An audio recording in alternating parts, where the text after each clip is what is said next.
Je m'appelle Pierre Pirard, je suis chef de cabinet adjoint auprès du ministre Willy Borsu. Le contexte actuel nous montre que nous avons besoin de l'exportation par rapport aux prélèvements que nous opérons de la forêt.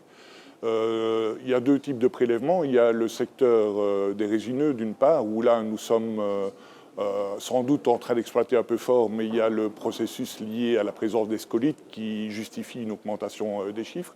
Tandis que du côté des feuillus, on se rend compte que là, on est en sous-exploitation par rapport à notre potentiel, mais surtout, on a une absence de transformation et de traitement de la matière première et du bois prélevé dans notre région.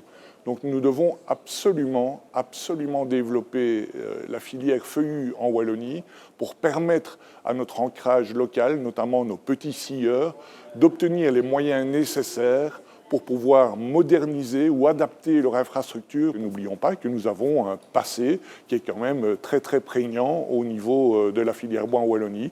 Il demande qu'à revivre et nous devrons donc activer les outils pour lui permettre de revivre. Le plan wallon de relance prévoit une fiche dédiée à cette adaptation du secteur avec un budget de pas moins de 8 millions d'euros. Et ce budget de 8 millions d'euros va se décliner en appel à projet, que ce soit du côté recherche et développement ou que ce soit en appel à projet lié vers la capacité d'investissement. Dans les semaines qui viendront, cet appel à projet sera lancé et permettra à tout un chacun intéressé par la possibilité de participer au déploiement de la filière, de souscrire à cet appel à projet. On s'attend évidemment à recevoir du côté des scieurs notamment des demandes d'investissement puisque le matériel n'est pas adapté aux produits que nous recherchons, le feuillu. Il y a le savoir-faire, mais il n'y a plus le matériel pour mettre en œuvre ce savoir-faire. Donc sans doute que de ce côté-là, nous aurons une multitude de demandes pour essayer d'obtenir des outils et qui sans doute aussi seront en dimension plus raisonnable puisqu'on s'oriente vers une économie plus locale, plus circulaire. L'objectif de ces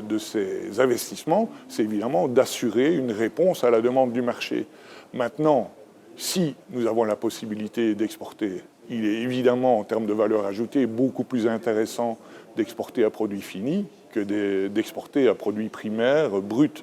Donc de toute façon, quoi qu'il arrive, que ce soit le transformateur ou que ce soit la Wallonie dans son ensemble, tout le monde sera gagnant si la valeur ajoutée est accrue au niveau du produit délivré.